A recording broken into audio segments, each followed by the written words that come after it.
si vous êtes d'accord, je vous le mets à disposition pour faire des mesures en direct. Aujourd'hui, comme cette mère de famille, plusieurs parents ont une mission.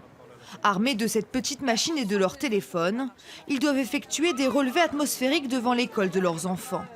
L'objectif, analyser les taux de particules fines dans l'air. Il y a beaucoup de voitures et je pense que de plus en plus, il y a beaucoup de pollution. Et moi, c'est surtout pour mes enfants et tout ça qui grandissent. Et on entend beaucoup parler de pollution maintenant. Vous voyez, les mesures, les poussières en suspension de toutes petites, de 2,5 microns, c'est des millionièmes de mètre. Et c'est celles qui vont pénétrer dans l'appareil respiratoire et c'est celles qui sont présentes là dans l'air qu'on respire.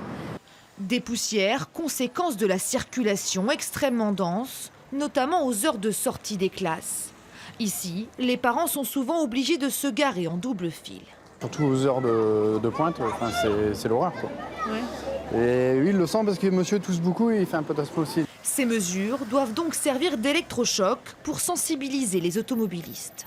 Les sorties d'école, les entrées d'école deviennent des moments d'asphyxie, si on pourrait employer des mots un peu forts, et qu'on peut éviter de le faire. C'est la fameuse politique des petits gestes des colibris, hein, chacun apporte sa petite contribution. Je crois que par exemple au niveau de la mobilité, il faut vraiment qu'on prenne en considération cette réalité-là. Depuis mars, la mairie a déjà pris les devants. À Douai, toute la ville est passée en zone 30 et avec ces relevés, d'autres mesures pourraient être prises. Les résultats seront connus d'ici quelques jours.